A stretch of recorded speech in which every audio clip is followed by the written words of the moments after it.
Hola, ¿cómo están? Buenas tardes, bienvenidos. Mi nombre es Gabriela Vendrell, soy la directora de Formación Ejecutiva Instituto y presidenta de la Asociación Argentina de Mediación Interdisciplinaria. Como les habíamos comentado, hoy vamos a hablar de un tema sumamente importante para los mediadores familiares, que es el manejo emocional, las competencias emocionales que debe tener cualquier mediador que se dedique a trabajar temas de familia. ¿Para qué vamos a hablar de esto? Vamos a hablar de esto para poder desarrollar un modelo de observación emocional que nos permita ser más efectivos a la hora de mediar temas familiares y también poner en práctica algunas técnicas que nos van a facilitar el equilibrio emocional y el manejo de los estados de ánimo, tanto propios como de las partes que vengan a la mesa de negociación. Bien, como les dije, vamos a hablar de competencias, modelo de competencias que vamos a asumir, o mejor dicho, vamos a conocer cuáles son y cuántas son y cómo tenemos que hacer para desarrollarlas y aplicarlas de manera eficiente. Pero ¿qué son las competencias? Competencias son capacidades para el desarrollo de algo. En este caso, las capacidades que necesita un mediador familiar para desarrollar justamente inteligencia emocional. De acuerdo con Goleman, una competencia emocional es una capacidad aprendida basada en la inteligencia emocional que produce un desempeño superior en el trabajo. Bien, entonces, ¿cuáles son esas capacidades necesarias para el abordaje de los conflictos familiares? Para desarrollar este tema nos vamos a guiar por el esquema de competencias emocionales de Kaufman. Voy a achicar un poquito este cuadro para que lo puedan ver bien, ¿sí? Nos vamos a guiar por el modelo, como les decía, de competencias emocionales de Kaufman, Freddy Kaufman. Él propone un modelo de competencias en 5 pasos y las divide a su vez en 2 grandes grupos. Por un lado, las competencias emocionales aplicadas a uno mismo, en este caso al mediador familiar, y por el otro lado, esas mismas competencias, pero traducidas cuando voy a abordar las emociones de otra persona. Es un tema apasionante el tema del manejo emocional en la mesa de mediación familiar por varias cosas. La primera es que todos los que somos mediadores sabemos que una de las dificultades más importantes y que más obstaculizan o que pueden llegar a trabarnos en el avance de un proceso de mediación familiar es no saber cómo manejar las emociones propias y ajenas. ¿A qué me refiero con propias y ajenas? Las emociones propias, ¿por qué? Porque muchas veces rozan con nuestra posibilidad de mantenernos neutrales. Cuanto mayor capacidad tengamos en cuanto al manejo emocional propio, más posibilidades vamos a tener de mantenernos neutrales, ya que como sabemos, la neutralidad no es una píldora que uno se toma al iniciar un proceso de mediación y entonces ya lo deja inmune para cualquier cosa que escuche. No. La neutralidad es una competencia emocional que se sostiene a conciencia. Esto quiere decir que nadie es neutral per se, sino que va a tener que hacer un esfuerzo de inteligencia emocional para poder mantenerse neutral a lo largo del proceso. ¿Por qué es esto? Y porque las historias que escuchamos muchas veces nos impactan y no siempre podemos medir a priori el impacto que la narrativa del otro va a tener sobre nosotros, porque también nosotros somos sujetos y como sujetos tenemos creencias, tenemos historias, tenemos una cantidad de prejuicios y nadie dice que no los tengamos. El tema es que seamos conscientes de quiénes somos.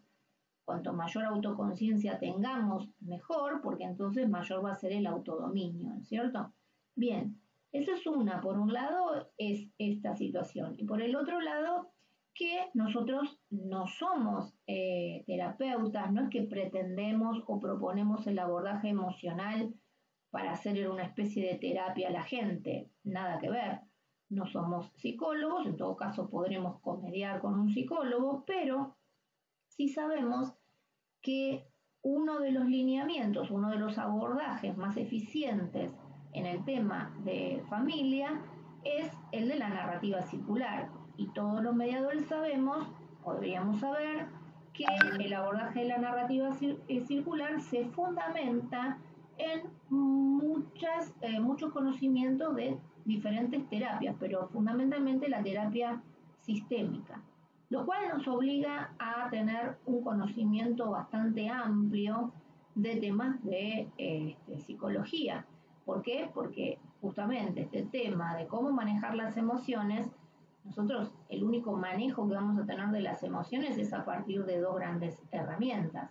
Por un lado, el tipo de reuniones que vamos a hacer para esto, que desde ya les anticipo que nunca jamás un mediador familiar va a pretender ayudar a desbloquear una emoción negativa en una reunión conjunta, no se debe hacer, tampoco se debe hacer si no se tienen las herramientas y las técnicas necesarias para ese abordaje, es decir, los conocimientos. Siempre se va a hacer en reunión privada y la única técnica, o mejor dicho, la técnica fundamental con el cual se va a llevar a la práctica el desarrollo de las competencias emocionales aplicadas a los otros es las preguntas. Hay muchos tipos de preguntas, pero hay un tipo de pregunta específico que son las preguntas que se le hacen a los, como llamamos, bloqueadores emocionales, que son las que permiten destrabar el conflicto y seguir para adelante, no tienen como objetivo resolver traumas ni problemas del pasado de la gente, sino simplemente poder hacer avanzar el proceso. Pero bueno, vamos a empezar entonces a desarrollar el tema de cuáles son estas competencias emocionales y vamos a dejar para lo último el tema de las preguntas a los bloqueadores. Con respecto a las competencias emocionales aplicadas a uno mismo, la primera de todas es la autoconciencia, la nombramos hace un momento. ¿Qué es la autoconciencia? La autoconciencia es la capacidad que tenemos todos los seres humanos de ser testigos de nosotros mismos, es decir, ser testigos en este caso de nuestra propia emoción. Es la capacidad que tenemos los seres humanos de darnos cuenta de lo que sentimos. Si estuvieron viendo las clases anteriores, hablamos de la diferencia, en otros encuentros, de la diferencia entre emociones, sentimientos y estados de ánimo. No lo vamos a volver a desarrollar ese tema acá porque si no se nos iría todo el tiempo en eso, pero les recomiendo que repasen ese tema porque está muy relacionado con la estructura del cerebro, con neurociencia y lo que sabemos hoy acerca de las funciones de cada una de las capas de este cerebro triuno, llamado así por la teoría del cerebro triuno, ¿no es cierto? Pero bueno, esta capacidad de autoconciencia, esta capacidad de ser testigo de mí mismo, esta capacidad de ser testigo de mi propia emoción, es una capacidad absolutamente humana. O sea, un animal no es capaz de tener autoconciencia, simplemente sabe que, no sé, que tiene hambre y busca comida, pero no es testigo de su propia emoción, no es consciente, o sea, no se la cuestiona, no es que dice, oh, estoy enojado y entonces ¿qué voy a hacer con este enojo? No, pero nosotros sí, los seres humanos sí, y puede perfectamente suceder que en un proceso de mediación familiar el mediador también sea atravesado por diferentes emociones que surgen a partir de las interpretaciones que base de lo que escucha, es decir, que la narrativa impacte.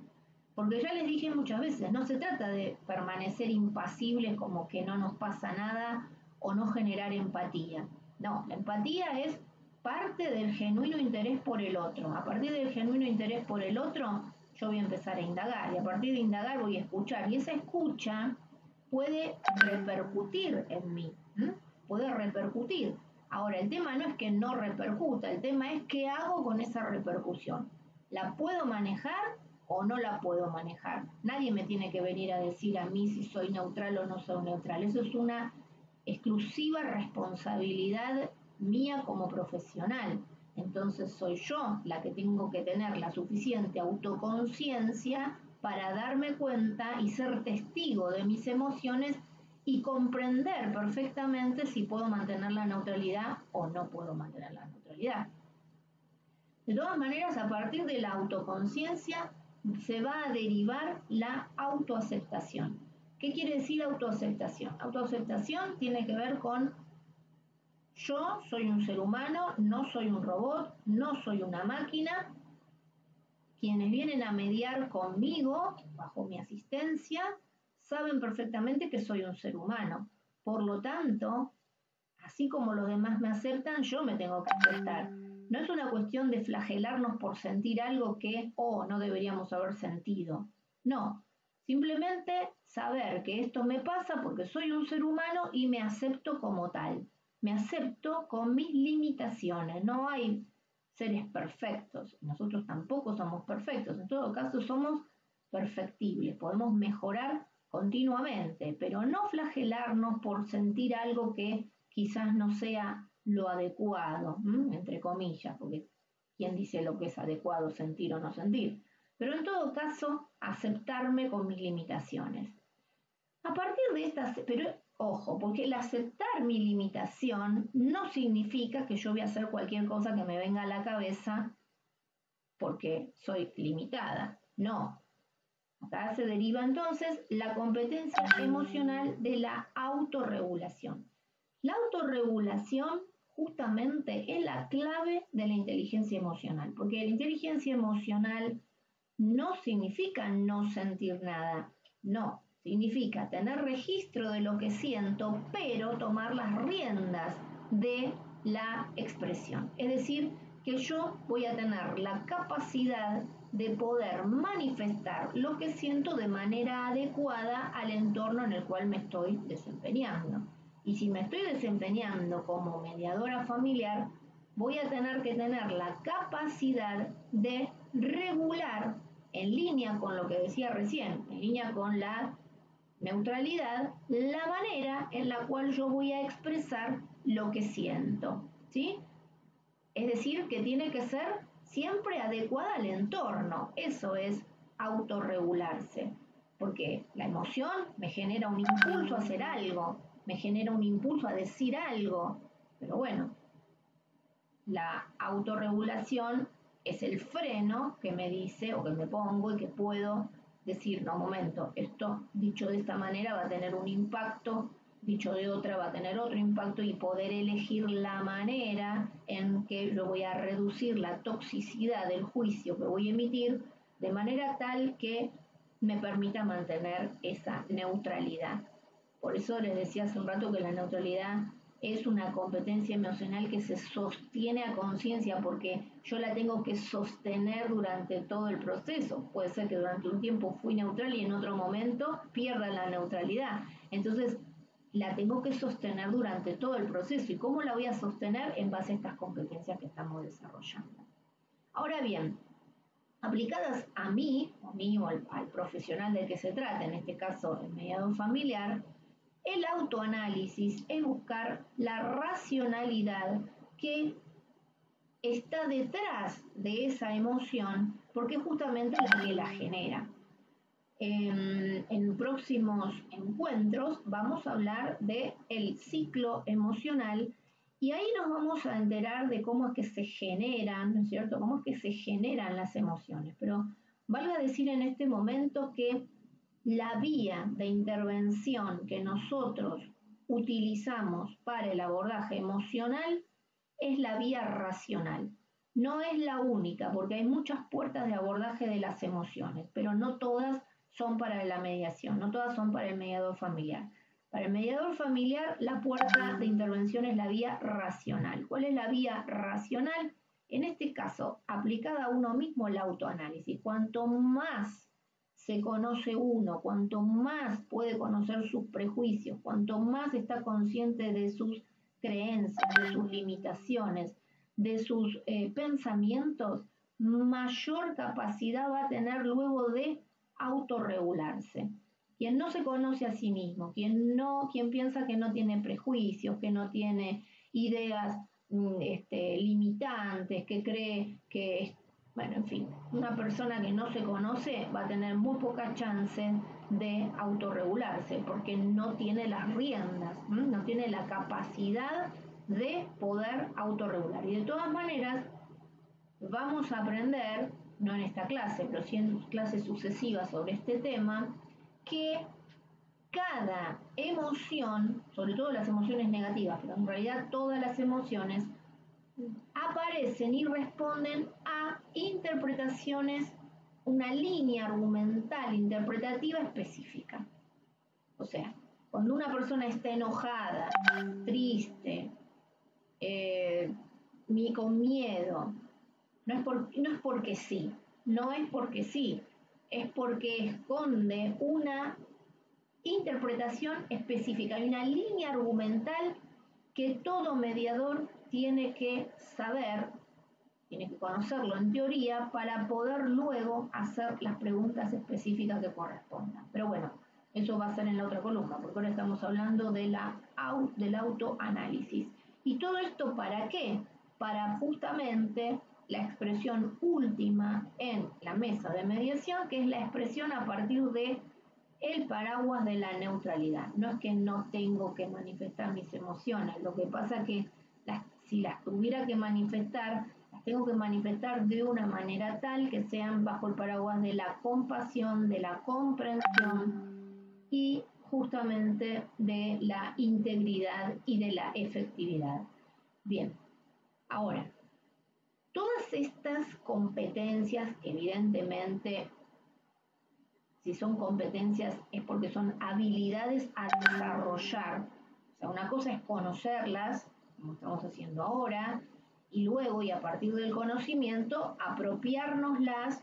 ¿Para qué? Para ponerlas en práctica. Eso va a llevar tiempo, va a llevar aprendizaje, pero sobre todo va a llevar entrenamiento. Nadie que quiera sacar músculos va a leerse o va a pensar que por leer libros de gimnasia va a sacar músculo. Si uno quiere sacar músculo, además de saber cómo se hacen los ejercicios en teoría, va a tener que ejercitar.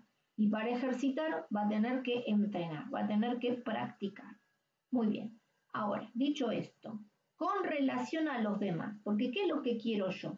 ¿Qué es lo que queremos nosotros como mediadores familiares? ¿Qué es lo que queremos con las emociones? Ya dije hace un rato lo que no queremos hacerle terapia a la gente, no es esa la finalidad. Aquí lo que queremos es detectar claramente los estados emocionales que obstaculizan el proceso de mediación para poder destrabarlos y permitir que el proceso continúe. Como dije, no es algo que se haga en una reunión conjunta, siempre que se quiera destrabar una emoción negativa, porque obviamente no vamos a destrabar emociones positivas. Si la gente se siente feliz, contenta, alegre, entusiasta, no tenemos nada que hacer, al contrario, felicitarlas y buenísimo porque nos va a permitir avanzar. Pero en el caso de que detectemos que son las emociones las que están frenando el avance del proceso, ahí sí vamos a tener que intervenir. Se le tiene mucho miedo a la intervención con las emociones en la mesa de negociación por varios motivos. Uno, por el desconocimiento en cuanto a las técnicas de abordaje. Dos, porque tememos que los exabruptos o los desbordes emocionales puedan hacer que la gente haga cosas insospechadas que pongan, en peligro a las personas o quizás, que la gente se insulte, etcétera. Bien, y no sabemos qué hacer porque tenemos como temor de que sucedan estas cuestiones. Entonces, como digo, lo primero, el primer miedo, el miedo al desborde emocional. Fíjense, si una persona viene a mediación en medio de un desborde emocional, desborde emocional me refiero con la expresión de sus emociones a flor de piel, gritos, insultos, llanto, pataleo, bien. Eso me parece algo tan violento, tan difícil, en realidad les digo lo más sencillo, porque cuando una persona expresa sus emociones de esa manera, quiere decir que tiene bien claro y bien fresco el motivo por el cual se está manifestando de esa forma. Cuando las emociones tenemos en las reuniones este tipo de actitudes, no nos tenemos que asustar para nada, al contrario, lo que sabemos que va primero ahí es hacer catarsis, dejar que la gente drene, no va a solucionar nada, pero sí va a ser un aliviador, va a drenar, siempre en reunión privada, siempre se va, no es necesario cerrar la mediación porque hay un desborde emocional. No, lo que tenemos que hacer es ayudar a la gente a canalizar adecuadamente. Entonces, en el caso de desbordes emocionales, vamos a reunión privada, dejamos que drene la emoción con todo lo que tenga que decir, porque nos lo va a decir a nosotros, no permitimos que la otra parte lo escuche. Y ahora vamos a ver lo que hacemos con el resto de las competencias emocionales. En el caso de estados de ánimo, ahí ya es un poco más complicado. ¿Por qué? Porque el estado de ánimo no hay desborde emocional. Parecería, o sea, la figura sería más o menos como que uno advierte, como mediador advierte, que la persona está bloqueada emocionalmente por la ira, por la bronca, por el enojo, por el miedo, por la tristeza, pero la actitud corporal y la actitud verbal no se corresponde con esa emoción. ¿Cómo es así? Y bueno, porque parece una persona fría, una persona distante, una persona que quizás indiferente, que no le importa nada. Es decir, la emoción se congeló, la emoción está congelada. Fíjense, una derivación, por ejemplo, del enojo, que sería la ira, que sería la emoción en caliente, en el estado de ánimo se transforma en odio, en desprecio, en ironía, ¿se entiende? Entonces es más difícil porque es como desbloquear eso sí que es más complejo y sí requiere de mucho manejo de las técnicas de las preguntas. ¿Por qué? Porque nos va a llevar más tiempo. ¿No? Nos va a llevar más tiempo porque esa persona ya parecería que recuperó el autodominio, pero en realidad está embargada por la emoción que no supo expresar honorablemente, adecuadamente en su momento, y entonces por ese, digamos, mal manejo, quedó dentro de sí esa emoción, se congeló, para usar una figura, se congeló, y ahora ya no responde a una causa particular específica, porque hasta el recuerdo quizás se borró de lo que generó el odio digo, o cualquier otra emoción, ¿no? Pero sin embargo esa emoción está y es lo que tiñe todo el accionar de esa persona.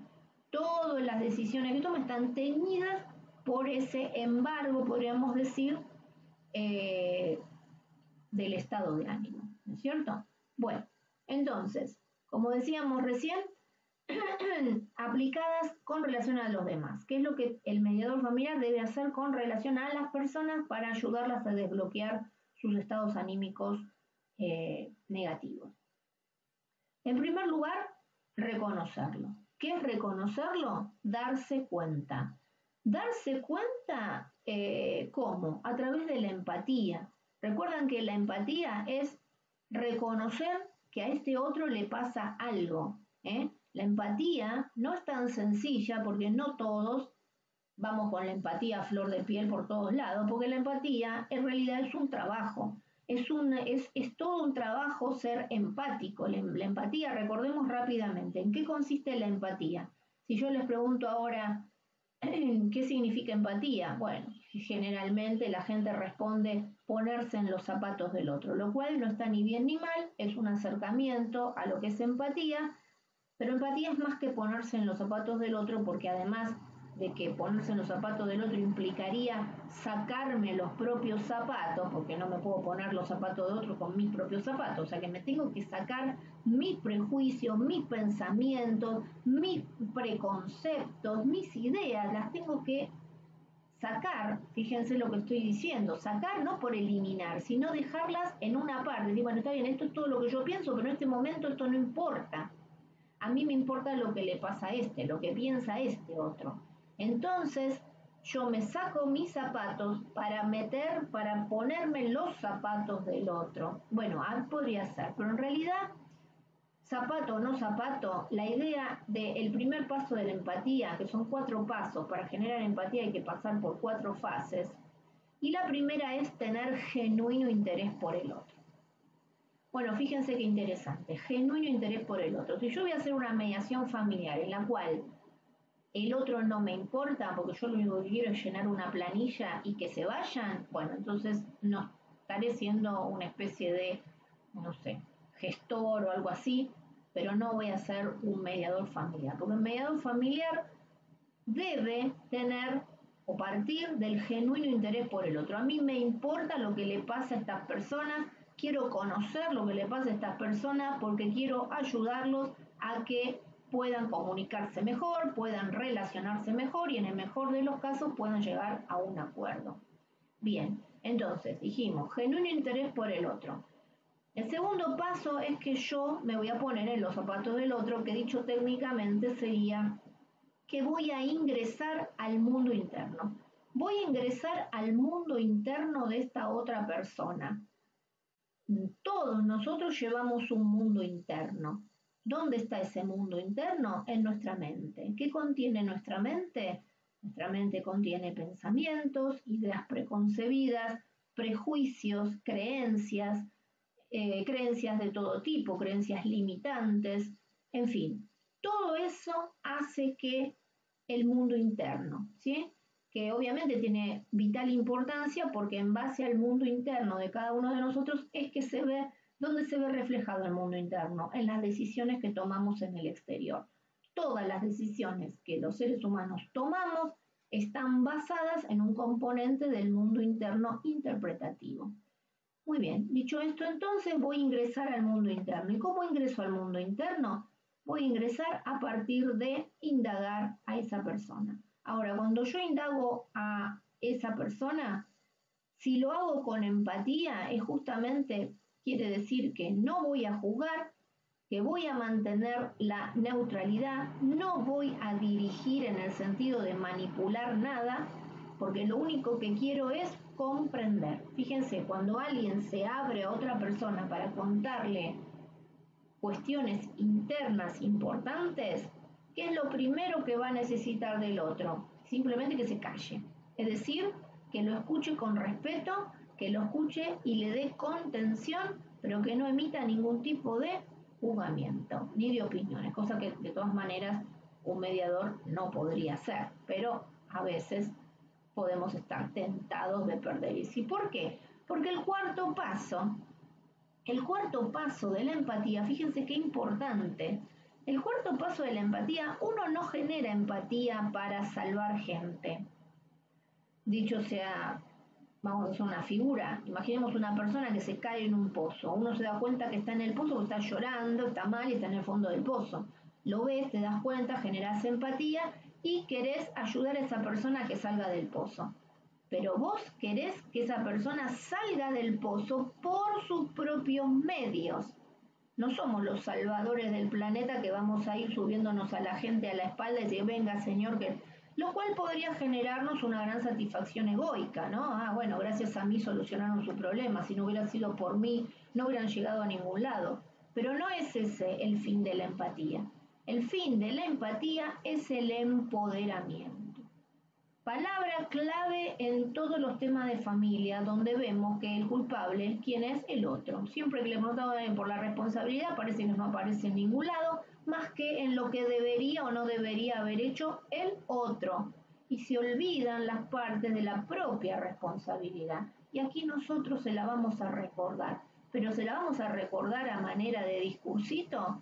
No, se la vamos a recordar trabajando las herramientas de justamente de la mediación familiar, que una de ellas es desarrollar empatía, que es la primera de las competencias emocionales, pero nunca tenemos que olvidarnos que dentro de las 4 fases de la empatía, el fin último de la empatía es hacer que esa persona salga por sus propios medios del pozo en el cual está, ya sea porque tomó decisiones que lo llevaron lentamente o de un sopetón a ese pozo, o ya sea por imprevisto de la vida, no importa, el tema es que está en el pozo, y que si está en el pozo y está llorando y está triste y está mal o está enojado, está lo que sea, el único que tiene la responsabilidad de salir del pozo es esa persona. Nosotros saldremos por nuestra escalera y esa persona saldrá por su escalera y esa va a ser la mayor comprobación de que tuvimos empatía,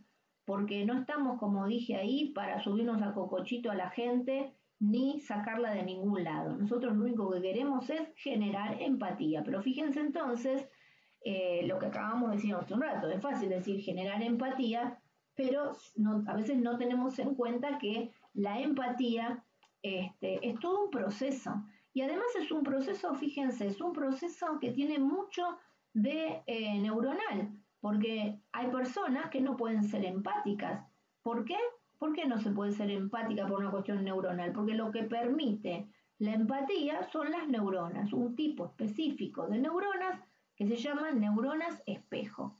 Esas neuronas espejo, de esas neuronas espejo depende mucho la capacidad de la empatía.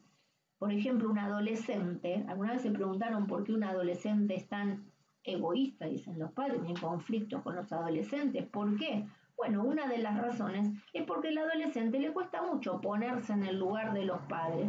Los padres dicen, bueno, cuando vos seas grande ya vas a ver, cuando llegues a mi edad, cuando tengas hijos. Y es cierto, pero es cierto no solamente por una cuestión del ciclo de la vida familiar, es cierto por una cuestión neuronal. No sé si saben, pero las neuronas espejo se siguen desarrollando, se siguen generando hasta los 25 años. Así que dependerá mucho de la capacidad de neuronas espejo que cada uno de nosotros tenga para poder ser más o menos empático. Eso por un lado. Por el otro lado, hay personas que no tienen, personas que parecen normales, pero no son tan normales, parecen normales, pero no lo son. Esas personas son los psicópatas, tema importante de advertir cuando una persona no puede generar empatía con respecto a la otra, porque una de las claves para solucionar un conflicto de familia es ser empático. Entonces hay personas que no pueden serlo, ¿por qué? Porque no tienen esas neuronas espejo.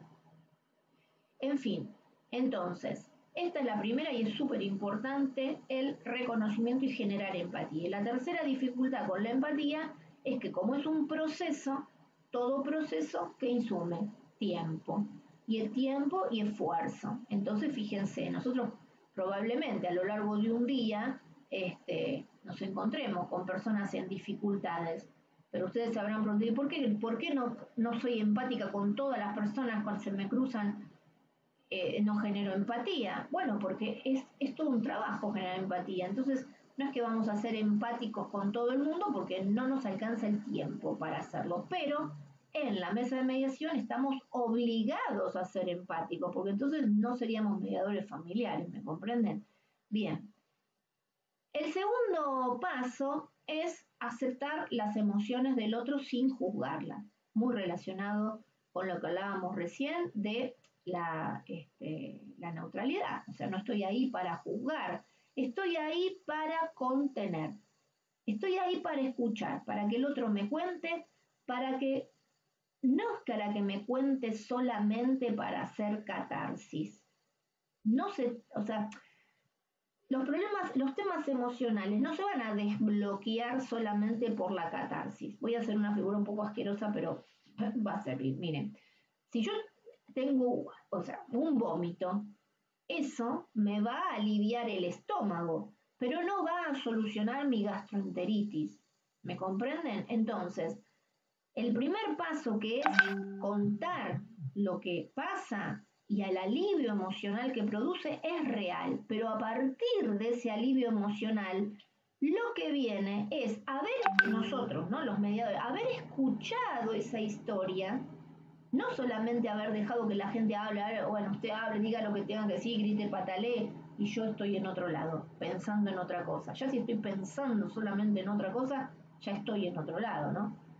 Pero no se trata de eso, se trata de haber escuchado. ¿Para qué? Para poder ir a la puerta de acceso fundamental que tenemos para el trabajo con las emociones, que es la puerta racional de la indagación. Porque la puerta ya les dije hace un momento, al iniciar la charla, las puertas de abordaje de el equilibrio emocional o del recupero de equilibrio emocional con las personas dependerá del profesional de que se trate.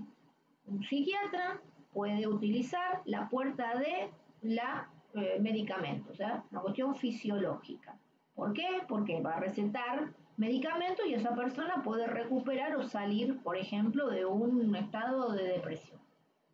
Bien, pero nosotros no vamos a recetar medicamentos, por lo tanto no es la puerta nuestra. La puerta es el abordaje emocional a través de las preguntas. A través de las preguntas. Y acá nos vamos a quedar un minuto porque, como les digo, es más que la puerta, es la llave para abrir la puerta del trabajo con las emociones para desbloquear las emociones, ¿no es cierto? Ahora fíjense, justamente para que las partes se expresen conscientemente y productivamente, nosotros vamos a tener que ser y indagar de manera hábil o eficaz, ¿no es cierto? Entonces, la clave va a estar en la habilidad que nosotros tengamos para preguntar, no para guiar el proceso, no para manipular a las partes, sino para que, conociendo las técnicas del abordaje emocional, podamos desbloquear, fíjense lo que dice aquí, hay una, a ver, bueno, estaba queriendo, acá, justamente, acá, podamos encontrar la raíz emocional, trabajar esa obstrucción emocional y que generalmente son las distorsiones cognitivas, que ahora vamos a ver de qué se trata, para que pueda canalizar adecuadamente las emociones. ¿Qué quiero decir cuando digo canalizar adecuadamente las emociones? Nuestra vía, que es la racional, la vamos a utilizar solamente para destrabar el obstáculo que impide avanzar el proceso. No vamos a ir ni más ni menos que a eso. No vamos a hacer terapia con las personas, pero sí vamos a usar herramientas de la terapia, ¿sí? Entonces, volviendo para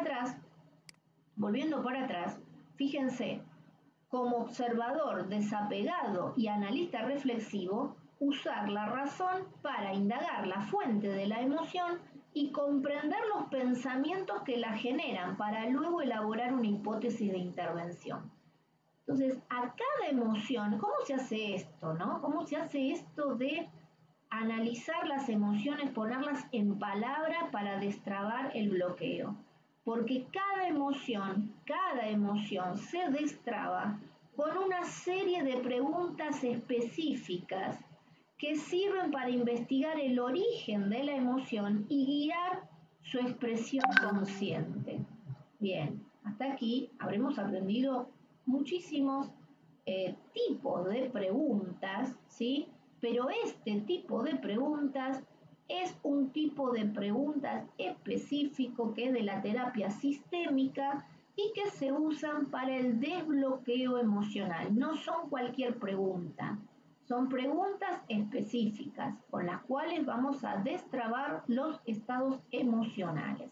Muy bien, volviendo por atrás en el cuadrito, entonces, todo esto, ¿para qué lo vamos a hacer? Para que la gente se pueda canalizar adecuadamente las emociones, pueda seguir adelante el proceso, si es en reunión conjunta o privada, pero que siga para adelante, y todo bajo el paraguas de la escucha activa, ¿eh? La escucha activa que guía con respeto, que no manipula, porque la escucha activa no debe, o sea, la escucha activa se puede usar para manipular, no vamos a mentir, se puede usar para manipular porque es un mal uso de la escucha activa, pero si somos profesionales conscientes y responsables, vamos a usar la escucha activa para guiar el proceso hacia el empoderamiento y la toma de responsabilidad y la expresión honorable de las emociones. Muy bien. Ahora, fíjense, una de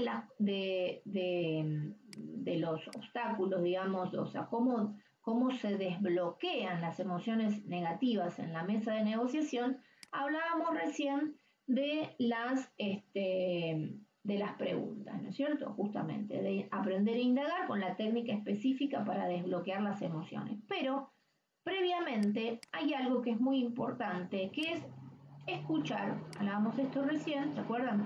Bien, que es escuchar las distorsiones cognitivas. ¿Qué es esto de las distorsiones cognitivas? Hablábamos de la catarsis, hablábamos de escuchar activamente esa catarsis para luego poder iniciar el abordaje emocional con la habilidad para hacer preguntas que destraben los estados anímicos y permitan avanzar en el proceso. ¿Qué específicamente tenemos que escuchar dentro de ese relato? Muchas cosas, pero hoy y en esta clase solo les voy a hablar de estas, de las distorsiones cognitivas. Para el próximo encuentro vamos a dejar las preguntas específicas a los bloqueadores, porque es un tema que necesita un poquito más de desarrollo y no nos va a alcanzar el tiempo. No quiero cansarlos tanto con tantos temas. Hoy nos remitimos a esto nada más, pero es interesante incorporar en la escucha activa del mediador familiar la herramienta de psicología que llamamos distorsiones cognitivas. ¿Qué son las distorsiones cognitivas? Son trampas del pensamiento. Son palabras que tiñen, podremos decir, con ese sesgo todo el relato. O sea, a partir de escuchar esa palabra, ya sabemos que ahí hay una distorsión del pensamiento. ¿Por qué?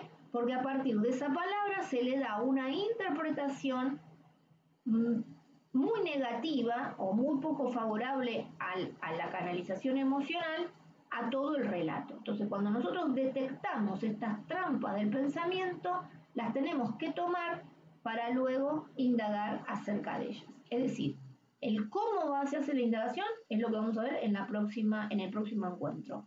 Hoy vamos a ver de qué se tratan esas trampas del pensamiento, cuáles son las trampas del pensamiento más comunes que tenemos que incorporar para detectar y para luego cambiar en palabras, cambiarlas y poder indagarlas para poder destrabar el bloqueo emocional. Bueno, la primera, muy común, es los pensamientos extremos. ¿Qué quiere decir extremos? Todo o nada, relatos en los que aparece el todo o nada. Bueno, dicho sea de paso, una obviedad, pero las distorsiones cognitivas en los relatos a veces vienen en combo, ¿no es cierto? No es que viene una sola, sino que vamos a escuchar varias, quizás mezcladas o juntas. Bueno, entonces, todo o nada, porque todos me dicen tal cosa, porque nadie me ayuda. En fin, ya sabemos que lo que viene detrás de esa palabra es una distorsión.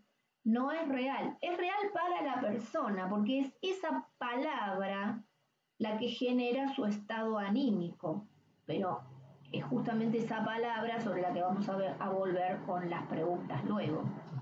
Generalizaciones excesivas, por ejemplo, siempre, nunca, porque siempre fue así, porque nunca fue una buena persona, en fin, distorsión cognitiva, trampa del pensamiento empobrecedor de uno mismo, del mundo, de la circunstancia. Bien, descalificar lo positivo, personas que piensan negativamente. La negatividad, ya nos vamos a enterar en la próxima clase, esconde una gran tristeza, porque gente que se presenta muy negativa, a veces lo único que esconde es haber, digamos, absorbido mucho dolor, mucha pérdida y no haberla canalizado adecuadamente, y eso te transforma en pensamiento pesimista, pensamiento negativo. O sea, gente que ve, podríamos decir, como dice De Bono, ¿no? El pensamiento con el sombrero negro, entonces todo es lo positivo lo descalifican. O sea, de una situación lo único que ven, podríamos decir, es la parte negativa, el vaso medio vacío. Conclusiones apresuradas, percepciones extrasensoriales, lectura del pensamiento, gente que cree que sabe lo que el otro va a decir, gente que cree que sabe, que conoce tanto lo que el otro piensa, el por qué el otro hizo o no hizo, o dijo o no dijo, ellos saben, ellos leen, eso por un lado. Después está la gente que realmente se guía por, cuestiones esotéricas, o sea, que toma decisiones porque le leyeron las cartas, porque le tiraron el tarot, porque consultó el horóscopo. Bueno, parece, dicho así, parece una locura, ¿no? Pero no lo es. Hay muchas personas que llegan a grados de irresponsabilidad total. Entonces, todas estas conclusiones evidentemente están distorsionadas. Razonamiento emocional. Bueno, lo escuchamos muchísimo. ¿Y dónde lo escuchamos? Cuando la gente, uno pregunta, ¿por qué he tomado esa decisión? Porque lo sentí, porque lo sintió. Sí, es como que el sentimiento les hace creer que darle rienda suelta a esa emoción, rienda suelta a ese sentimiento, los convierte en personas más honestas. Una distorsión total. O sea, lo único que lo convierte en persona más torpe, en una persona más irresponsable, porque si uno hace todo lo que le viene en gana, bueno, y no le pone ningún freno a sus ganas, y ahora está en un gran problema, no sé, te gastaste todo lo que tenías para irte a Europa y ahora volviste y no tenés un peso para dónde vivir, bien, hiciste lo que sentiste, pero en realidad no fue muy racional y muy poco inteligente. Entonces, razonamientos emocionales, anteponer la emoción como si la emoción o mi corazón, me lo dijo el corazón, bueno, cuando te lo decía el corazón, la razón, el cerebro dónde estaba, ¿no? Bueno, en fin, enunciar el deber ser. Nos detenemos acá un segundo. Deber ser norma, el deber ser norma, la ley, bueno, la ley se reputa conocida por todos y todos tenemos que cumplirla, ¿por qué? Para poder vivir en sociedad. Pero hay otro deber ser, que es el deber ser de la expectativa. El deber ser de la expectativa es el pensamiento de que el otro tiene que hacer lo que digo yo. ¿Por qué? Porque es lo que se debe hacer. Claro, nunca se cuestiona quién dijo eso, ¿no?